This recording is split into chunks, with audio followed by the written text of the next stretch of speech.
Okay, तो अब start करते हैं हम थर्ड लॉ ऑफ न्यूटन से। हमने फर्स्ट लॉ पढ़ा था, सेकंड लॉ पढ़ा था, बात हमारे पास में थर्ड लॉ। ये कौन सा है? चैप्टर सेकंड है, क्लास 9 फिजिक्स का। ओके, तो हमारे पास आता है थर्ड लॉ ऑफ न्यूटन या फिर Newton's third law.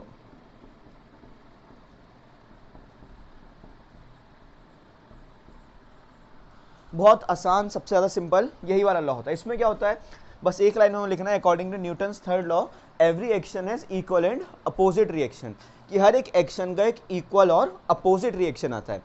For every action there is an equal and opposite reaction, हर एक रिएक्शन के लिए एक इक्वल और अपोजिट रिएक्शन मिलना है। लाइक हमने इस पॉइंट पे यहाँ से कि हमारे पास वॉल है, इस पर हमने एक फोर्स लगाया 10 न्यूटन का, इस पे कितना फोर्स लगाया? 10 न्यूटन का। तो यहाँ से रिएक्शन कितना मिलेगा? सर रिएक्शन ही मिलेगा यहाँ से 10 न्यूटन का, बट डायरेक्शन कैसी होगी? अपोजिट होगी। अपोजिट मतलब कि यहाँ से लगा रहे हैं तो प्लस था, वहाँ से मिल रहा है तो माइनस। रिजल्टेंट दोनों का कितना हो जाएगा? यहाँ पर 0 हो जाएगा ना। जितना एक्शन उतना ही रिएक्शन, और कितना है? Equal and opposite. अपोजिट मतलब एक डायरेक्शन से यहाँ से लगाया from left to right, reaction मिला हमें फ्रॉम राइट टू लेफ्ट। तो ये दोनों कैसे आ गए? ये दोनों यहाँ पे इक्वल आ गए बट इन अपोजिट डायरेक्शन। तो इनका रिजल्टेंट आर कितना आ जाएगा? 10 प्लस का और माइनस का 10, तो आर आ जाएगा यहाँ पे हमारा 0। इसी को हम बोलते हैं Newton's third law of motion. क्या है यहाँ पे? For every action there is an equal and opposite reaction, हर एक्शन के लिए एक इक्वल और अपोजिट रिएक्शन लगेगा। लाइक ये बोर्ड है, मैंने इसको हाथ से प्रेस किया, जितनी फोर्स मैंने इस बोर्ड पर लगाई उतनी ही फोर्स इस बोर्ड ने मेरे हाथ पर लगाई, तो इस एक्शन के लिए यहाँ से क्या मिला? रिएक्शन मिला।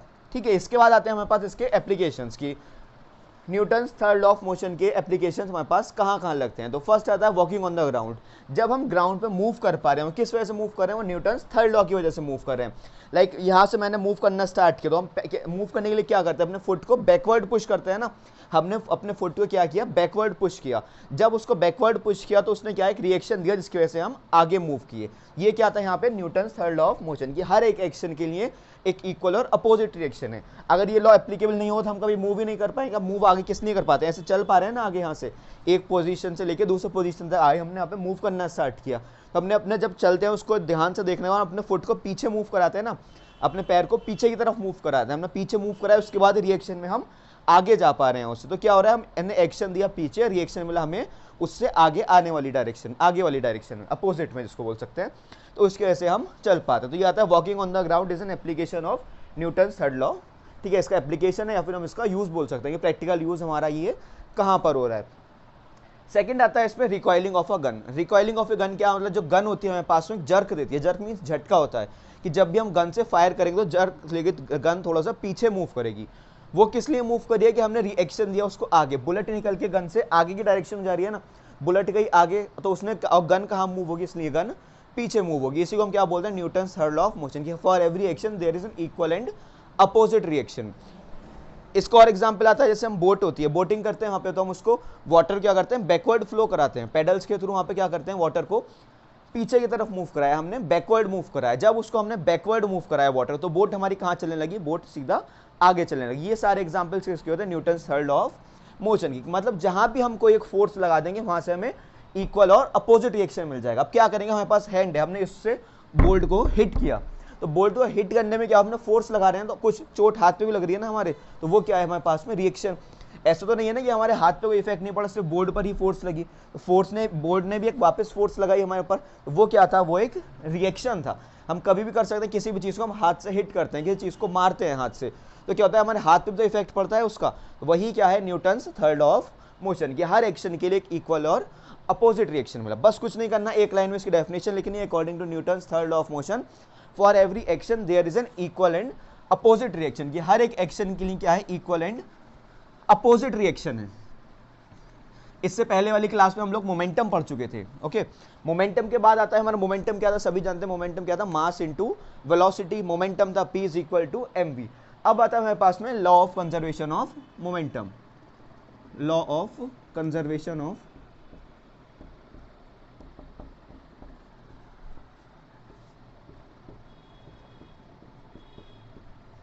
Law of conservation of momentum means हमारा मोमेंटम जो है हमेशा कंजर्व रहेगा, कभी भी मोमेंटम खत्म नहीं होगा। मोमेंटम क्या होगा? कंजर्व रहेगा। बस क्या होगा? एक बॉडी से दूसरे बॉडी के अंदर ट्रांसफर हो जाएगी। जैसे हमने पढ़ा है law of conservation of energy, that we can not create energy and we can not destroy the energy, but we can simply change the form of energy. हम एनर्जी की फॉर्म चेंज कर सकते हैं, ऐसे ही हमारे पास क्या है, law of conservation of mass आता है। केमिस्ट्री में आता है ना फर्स्ट चैप्टर में, law of conservation of mass, कि मास क्या है, हमेशा हमारा कंजर्व है, कि हम कोई भी केमिकल रिएक्शन करा रहे हैं हमारा मास कैसा रहता है, कंजर्व रहता है उसमें। ऐसे ही हमारे पास आता है law of conservation of momentum, कि मोमेंटम हमेशा हमारा कंजर्व रहेगा। जो एक बॉडी के पास P = mv है वो हमेशा कंजर्व रहेगा, कभी हम उसको डिस्ट्रॉय नहीं कर सकते। लाइक एक एग्जाम्पल लेते हैं कि कार मूव कर रही है, ठीक है, एक कार मूव कर रही है और एक साथ में हमारे बस मूव कर रही है। यहाँ पे लिख लिया हमने, कार है हमारे पास में और एक बस है। कार का मोमेंटम कितना ले लिया हमने, m1 और u1। हम इनिशियल मोमेंटम की बात कर रहे हैं, कितना है, m1 और u1। u1 क्या है, इनिशियल वेलोसिटी, ठीक है। एक बस भी मूव कर रही है, इसका मोमेंटम कितना है, m2 और u2, ठीक है। इन दोनों ने क्या किया, इस कार ने इस बस को टक्कर मारी, एक कार ने बस को टक्कर मारी, फिर बस ने कार को, दोनों में से किसी एक को टक्कर मारी, कोलिजन हुआ दोनों में।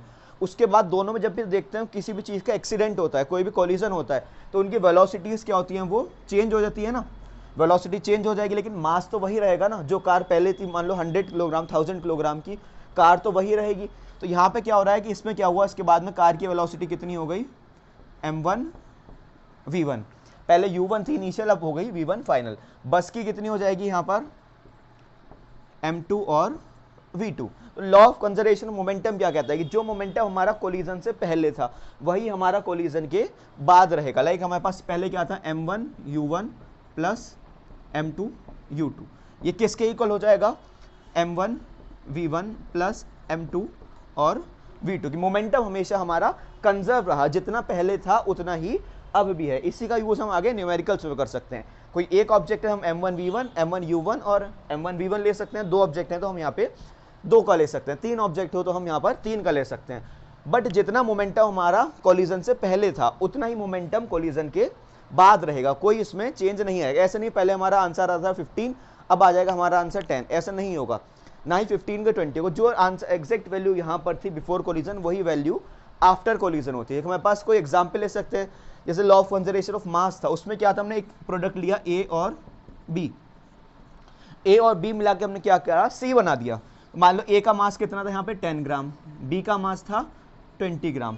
तो लॉ ऑफ कंजर्वेशन ऑफ मास क्या बताता है कि जो हमारा प्रोडक्ट आएगा वो किसके इक्वल होगा, इन दोनों के मास की इक्वल होगा। 10 + 20 इज इक्वल टू कितना हुआ, 30। तो हमारा सी का जो मास होगा वो कितना होगा, 30 ग्राम सी होगा।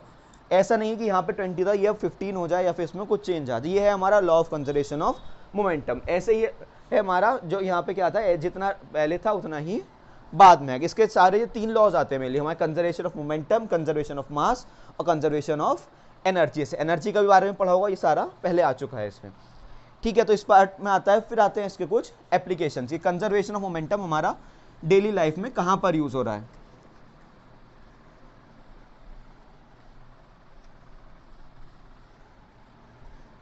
मेनली डेली लाइफ में कंजर्वेशन ऑफ मोमेंटम हमारा जैसे यूज होता है हमारे रॉकेट्स प्रोपल्शन में। रॉकेट्स का देखा होगा, जब भी लॉन्चिंग होती है उसके नीचे एक फायर होती है। जब भी रॉकेट लॉन्च हो रहा है, मेरे पास लाइक रॉकेट है तो इसके नीचे बहुत सारी आग निकलती है, फायर होती है ना बहुत सारी, और फिर उसके बाद रॉकेट लॉन्च हो जाता है, ये आगे ऊपर मूव करना स्टार्ट करता है। तो यहाँ पे क्या होता है, यहाँ पे हम ऐसी रिएक्शन कराते हैं कि जहाँ से बहुत सारी फायर निकलती, आग निकलती है यहाँ पे ग्राउंड की तरफ।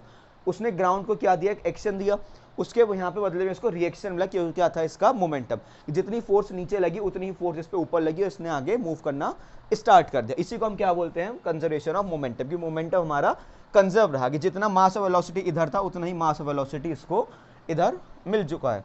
ऐसे ही आता है case of recoiling of a gun, कि रिकॉइलिंग ऑफ अ गन में क्या होता है कि जो गन होती है वो हमें जर्क देती है, कि झटका लगता है हमें पीछे से। मास उसका पहले था, एक हमारे पास में गन है, उसके अंदर बुलेट है, दोनों रखे हुए हैं एक साथ में, कोई वेलोसिटी नहीं। अब क्या आ गया, गन बुलेट ने आगे मूव करना स्टार्ट किया। बुलेट किस स्पीड से मूव कर रही है, m1 और u1। ये क्या है, बुलेट की स्पीड है। m1 u1 बुलेट का क्या है, इसको बोल सकते हैं हम, ये बुलेट का मोमेंटम है। तो ये किसके इक्वल होगा, momentum of bullet equal to होगा मोमेंटम ऑफ गन के।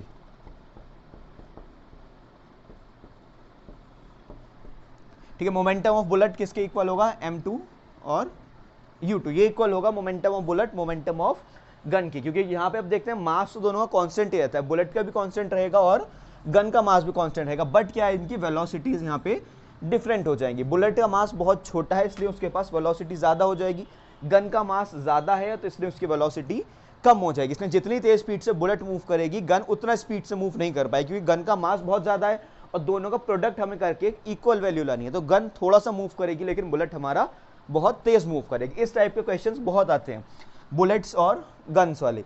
एक केस इसमें इस टाइप से भी आता है कि हमारे पास एक बॉक्स है, एक बुलेट यहाँ से मूव करती हुई आ रही है हमारे पास पीछे से, ठीक है, उसका पास कुछ मोमेंटम है, फिर उसने एक हिट किया इस बॉक्स में आके, इस बॉक्स में आके वो बुलेट लग गई, तो हमें इसका मोमेंटम निकालना है। तो एक बात याद रखनी, जब हम इसका मोमेंटम निकालेंगे यहाँ पे, तो मास हम यहाँ पे दोनों का प्लस कर लेंगे, बुलेट का मास भी और बॉक्स का मास भी, क्योंकि जब इसमें बुलेट लग गई आके किसी बॉक्स में तो ये दोनों एक साथ मूव करेंगे ना। लाइक ये डस्टर है, ये अभी रखा हुआ है, एक पीछे से बुलेट आई यहाँ पे, इसको इसने हिट करा तो ये आगे मूव करेगा ना, तो दोनों एक साथ मूव करें तो दोनों का मास यहाँ पर ऐड हो जाएगा इस कंडीशन। कुछ न्यूमेरिकल्स आते हैं बहुत आसान से, थोड़े से वो न्यूमेरिकल्स कर लेते हैं।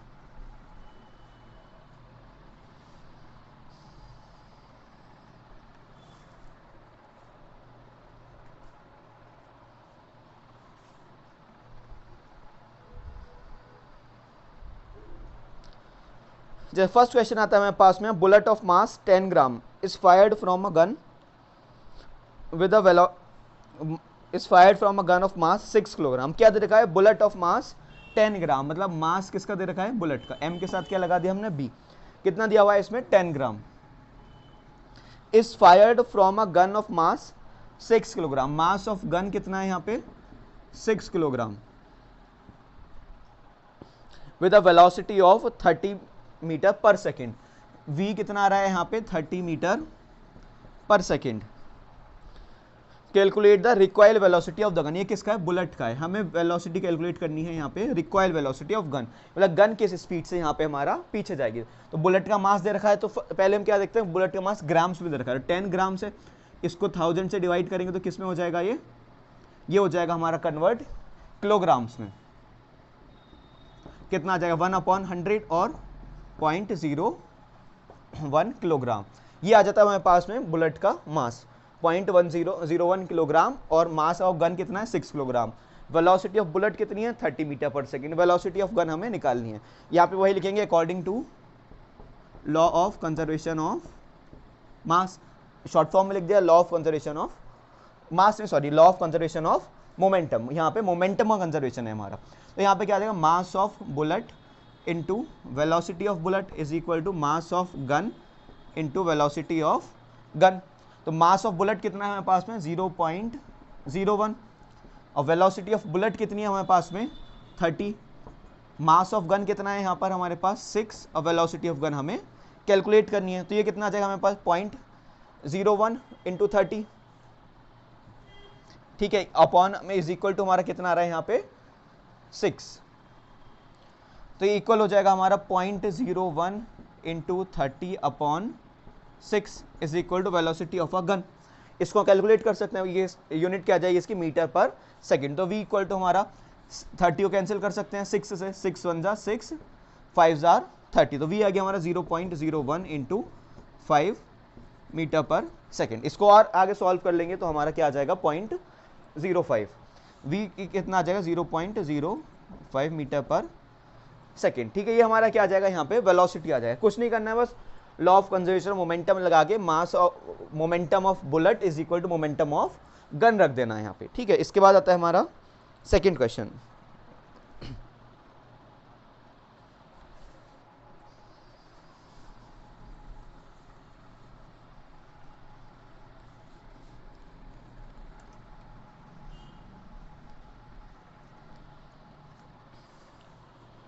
सेकेंड क्वेश्चन देखो क्या आता है। A car A of mass 115 kilogram की मास, एक कार है जिसका मास है हमारे पास में 1500 kilo. Mass of car is equal to 1500 kilogram. Is travelling at 20 metre per second. Velocity of car कितनी है हमारे पास में? ट्रेवल कर रहा है 25 मीटर पर सेकेंड से। Collides with another car B of mass 1000 kilogram. एक दूसरे कार से कोलाइड करता है जिसका मास कितना है यहाँ पर हमारे पास में? 1000 kilogram. Travelling at a speed of 10 metre per second. V of car B कितना आ गया हमारे पास में? 15 metre per second in the same direction. ये कहाँ मूव कर रहे, दोनों कार मूव कर रहे थे हमारे एक सेम डायरेक्शन में। एक का मास कितना है 1500 और वेलोसिटी कितना है यहाँ पे 25। दूसरे का मास कितना है 1000, वेलोसिटी कितना है 15 metre per second. Collides with one another travelling in the same direction, दोनों कहाँ पर मूव कर रहे हैं, हमारा सेम डायरेक्शन मूव कर रहे हैं। After collision the velocity of car A becomes 20 metre per second. The calculate the velocity of car B. Collision के बाद में, आफ्टर कोलिजन, इसकी वेलोसिटी कितनी बन गई है हमारे पास कोलिजन के बाद में 20 मीटर पर सेकेंड। हमें इसकी वेलोसिटी चेक करनी है कि इसकी वेलोसिटी कितनी होगी कोलिजन के बाद में। तो क्या करना है हमें, सबसे पहले इन दोनों कार्स का मोमेंटम निकालना है बिफोर कोलिजन और मोमेंटम निकालना है हमारा आफ्टर कोलिजन। तो उस दोनों को इक्वल रख देंगे तो हमारे पास क्या आ जाएगा कि हमारे पास कितना वेलोसिटी में चेंज आएगा। तो हम क्या लिखेंगे, momentum before collision is equal to momentum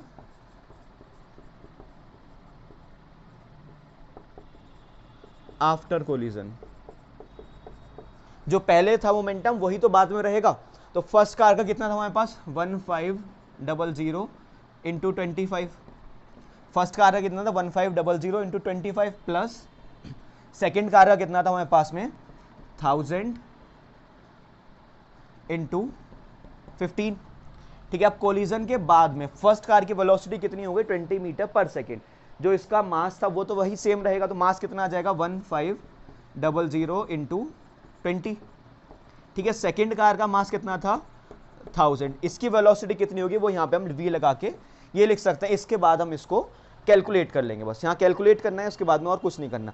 इस पार्ट को कैलकुलेट करके, इसको कैलकुलेट करके, इसे करके और इसे करके, जब हम यहाँ पे सब कैलकुलेशन कर लेंगे यहाँ पे, तो हमारा फाइनली v की वैल्यू यहाँ पर निकल के आ जाएगी।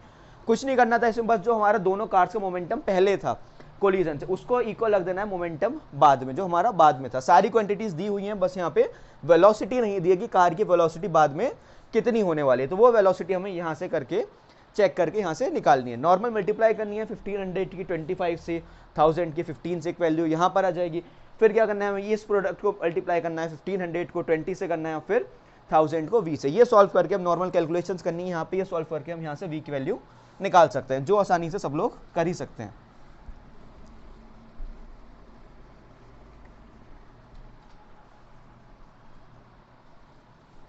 इसके बाद आई थिंक एक क्वेश्चन और बचा है।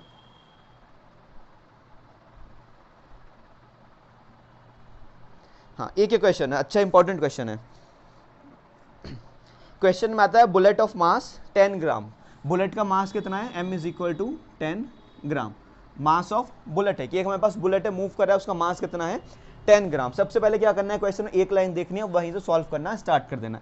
10 ग्राम में तो हम क्या कर लेंगे, इसको किलोग्राम में कन्वर्ट कर लेंगे। 10/1000 आ जाएगा, कितना था हमें 1/100 आ जाएगा, फिर कितना है 0.01 किलोग्राम। ये आ गया हमारे पास मास ऑफ बुलेट। इसके बाद आता है हमारे पास में bullet of mass 10 kilogram moving with a velocity of 40 metre per second.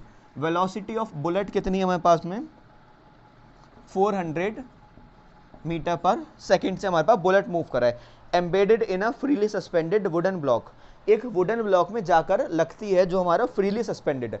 Freely suspended means आसानी से एक जगह से दूसरी जगह पर मूव कर सकता है। Suspended block of mass 900 gram. Mass of क्या है हमारे पास में ब्लॉक, कितना है उसका 900 grams.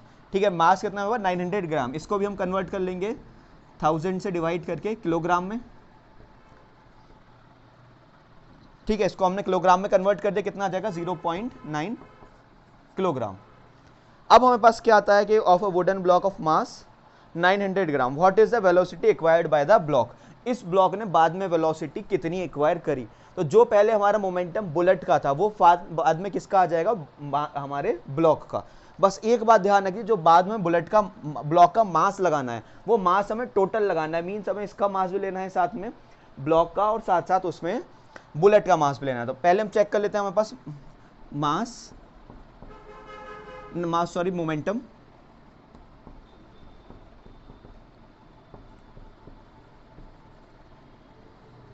Before hitting the block,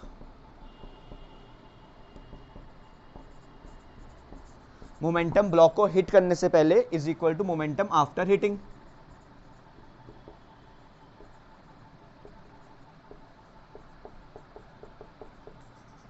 ठीक है, मोमेंटम हिट करने से पहले is equal to momentum before hitting, momentum after hitting. Momentum before hitting हमारे पास क्या था, 0.01 मास था, वेलोसिटी कितनी थी यहाँ पे 400 थी।